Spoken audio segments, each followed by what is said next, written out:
छत्तीसगढ़ के अंबिकापुर से एक अजीब सा मामला सामने आया है। आपको मामला क्या है बताते हैं कि दो नाबालिग सहेलियां समेत 3 बालिकाओं की संदिग्ध हालत में मौत हुई है और ये आशंका जताया जा रहा है कि सर्पदंश के वजह से उनकी मौत हुई है।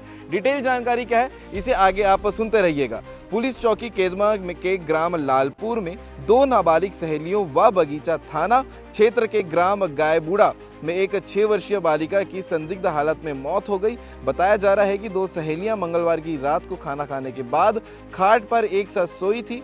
देर रात को दोनों पेट में दर्द, चक्कर और उल्टी होने लगी, जिसके वजह से परिजन दोनों को केदमा प्राथमिक स्वास्थ्य केंद्र लेकर गए थे।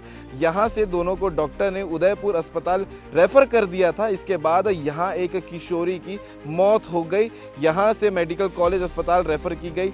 दूसरी जो बच्ची थी उसकी भी डॉक्टरों ने मृत होने की घोषणा कर दी। इसके अलावा आपको बताते हैं कि दोनों के मृत्यु के लक्षण को देखते हुए सांप द्वारा काटे जाने यानी कि सर्पदंश की आशंका जताई जा रही है। ये ब्रेकिंग अपडेट है जो आपको जानना जरूरी है, इसीलिए बताया जा रहा है। सीजी भास्कर में से लगातार अपडेट के लिए बने रहिएगा। लेकिन यह घटना काफी दुखद है कि 2 नाबालिग सहेलियों समेत 3 बालिकाओं की संदिग्ध हालत में मौत हो गई है।